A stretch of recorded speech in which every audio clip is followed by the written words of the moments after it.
Did you know about the Donner Party? They were a group of pioneers in 1846 who were heading out west along the Oregon Trail to settle there. But due to the weather, they got stuck high in the Sierra Nevada mountains for 5 months.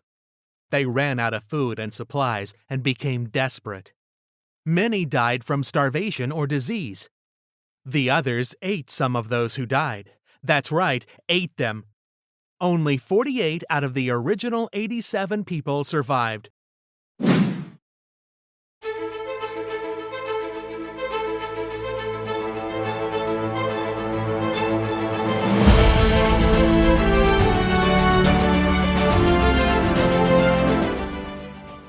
America expands west.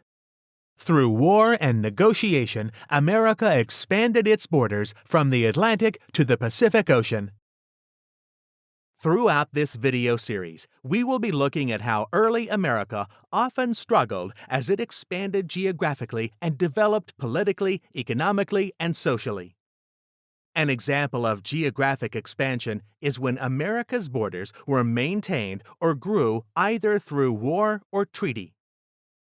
An example of political struggle is when policies are created that either restrict or increase the federal government's powers, states' powers, and citizens' rights.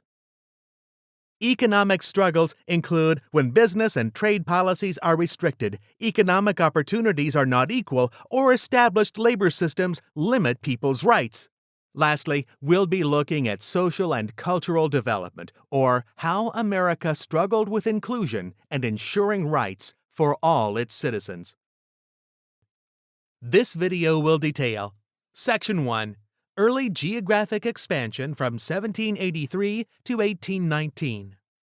Early America negotiated for land that more than doubled its size.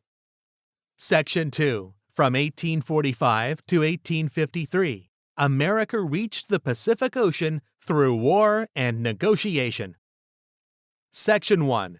Early geographic expansion from 1783 to 1819. Early America negotiated for the Louisiana Purchase and the Spanish Cession. After the American Revolution ended in 1783, the United States received a vast amount of land from Great Britain. The new territory stretched from the Appalachian Mountains to the Mississippi River and from Canada to Spanish Florida. After the Revolutionary War, America did not add any new territories for 20 years. Then, from 1803 to 1853, the new country acquired 7 new territories through negotiations and war. In this era of expansion, early Americans believed it was their manifest destiny or their God-given right to expand all the way from the Atlantic coast to the Pacific coast. In 1803, President Thomas Jefferson, an ardent anti-federalist, changed course and instructed the central government to make a very big move. Rather than restrict the federal government's power as he had campaigned, he used his federal powers to buy the Louisiana Territory. What could get Mr. Jefferson to change his mind, you might ask? Possibly the greatest land acquisition deal in history. Jefferson negotiated with France to buy New Orleans and the whole Louisiana Territory, 828,000 square miles, for $15 million. That's right, that comes to only 4 cents per acre. He wanted New Orleans as a key port in the South and as a transportation hub at the end of the Mississippi River. The Louisiana Purchase secured New Orleans and doubled the size of the United States. In 1804, Jefferson appointed Meriwether Lewis and William Clark to explore the Louisiana Territory. They traced the Missouri River to its source in the Rocky Mountains, then followed the Columbia River to the Pacific Ocean. In 1805, Zebulon Pike led the Pike Expedition to explore and document the southern portion of the Louisiana Territory. Both explorations brought back amazing news of the new territories that excited Americans and encouraged them to move west. During this period, Britain owned Canada. The British and American governments both claimed land along the boundary between Canada and the Louisiana Territory.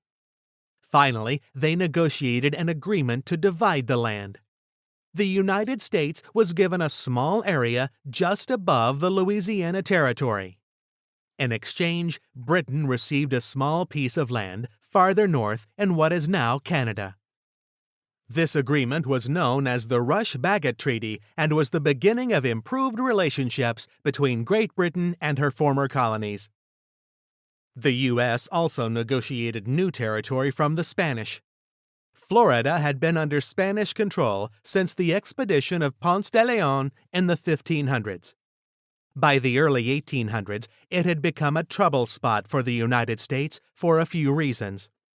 First, hundreds of runaway enslaved people went there to escape. Second, due to previous negative relations with European settlers that inspired migration from Alabama and Georgia to Florida, the Seminole Indians of Florida often crossed into Georgia and attacked American settlers. President James Monroe sent General Andrew Jackson to drive the Indians out. During the War of 1812, Jackson chased the Seminoles into Florida and captured 2 Spanish forts. In 1819, Spain was busy trying to fight revolutionaries in its Latin American colonies. This, plus the inability to keep Americans from attacking Florida, forced Spain to reconsider ownership of this area. America negotiated to buy the Florida cession from Spain for $5 million. The land included Florida and parts of Alabama, Mississippi, and Louisiana. Despite multiple efforts by Jackson and other presidents to forcibly move the Seminoles out of Florida, many remained in the now American territory of Florida. It should be noted that the Seminole tribe of Florida is one of the most successful native business peoples in the United States today. From which country did the U.S. purchase the Louisiana Territory? England, France, Spain, Portugal.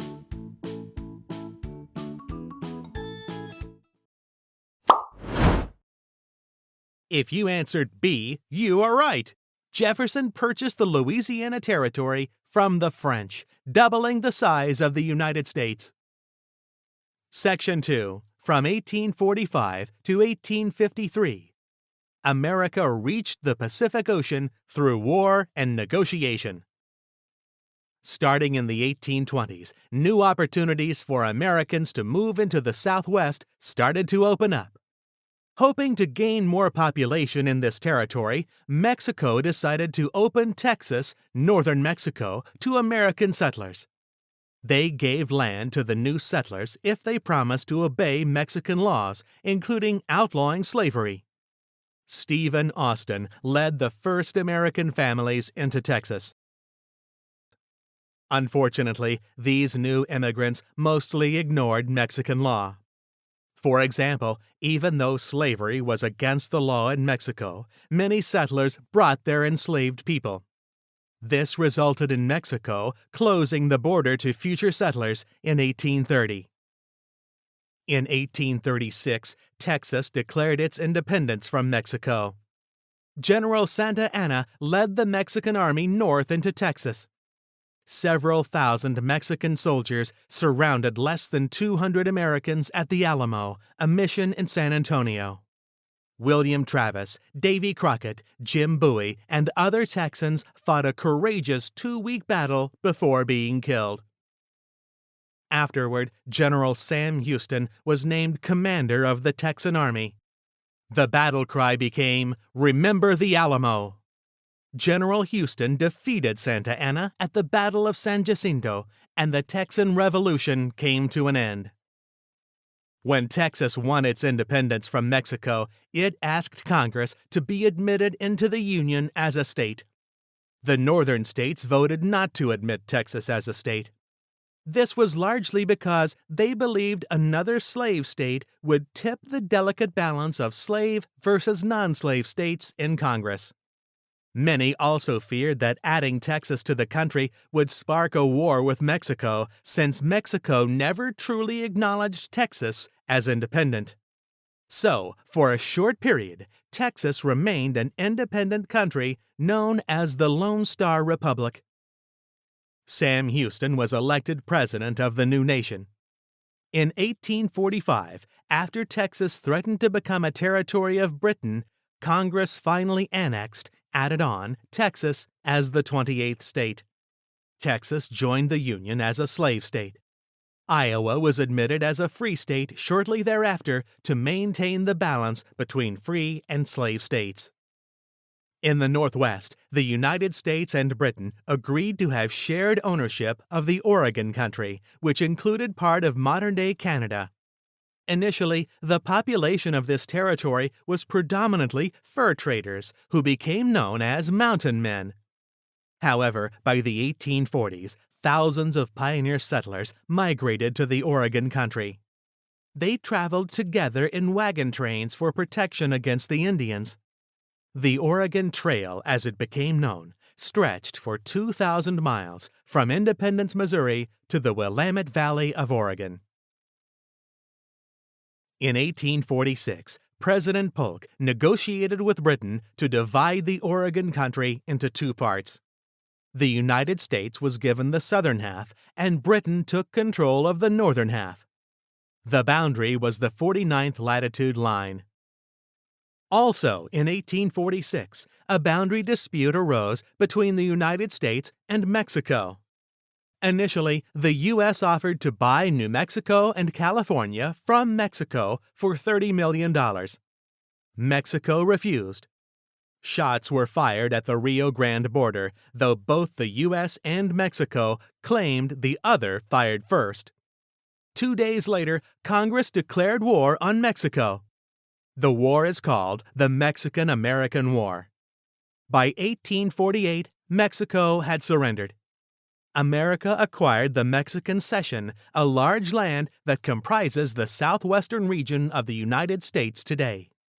The states of Arizona, New Mexico, Nevada, and California were all carved out of the Mexican Cession.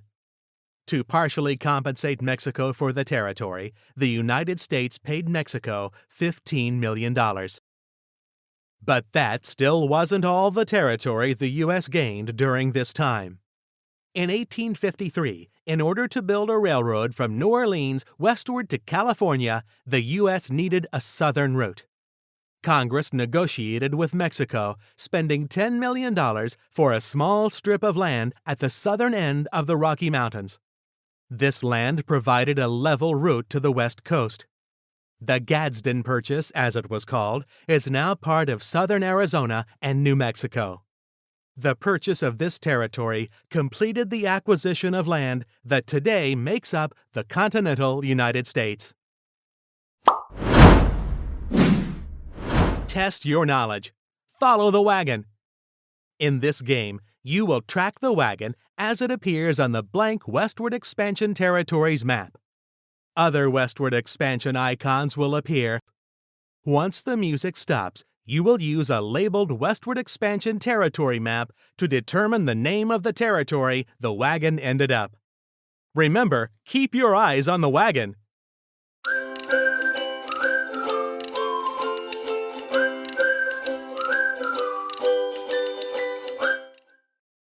So, where did the wagon end up? Was it the Louisiana Purchase, the Oregon Country, or the Mexican Cession? That's right, it was the Mexican Cession. This area was given to the United States after they won the Mexican-American War and paid $15 million to Mexico.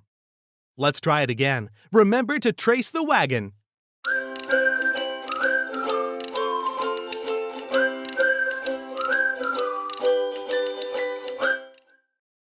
So, where did the wagon end up? Was it the Louisiana Purchase, the Oregon Country, or the Mexican Cession? Yep, it was the Oregon Country. This area was initially shared between the United States and Britain, but later divided. Thousands of pioneers moved out there on wagon trains. Let's try one last time. Remember to trace the wagon. You got this.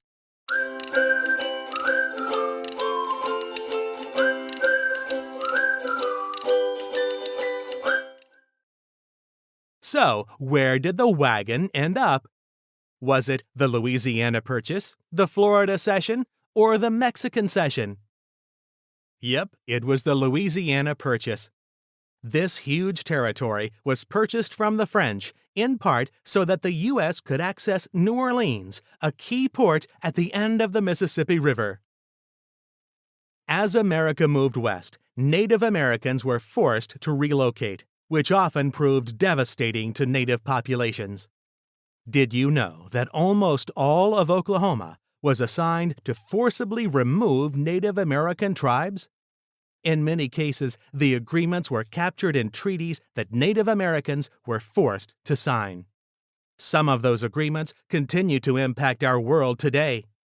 For example, did you know that crimes that take place on Native American land are technically not considered to have happened in the state where the reservation resides? That's right. According to a Supreme Court case in 2020, McGirt v. Oklahoma, any crime committed on Native American land cannot be tried in a state court because of the existence of federal treaties dating back to the 1800s.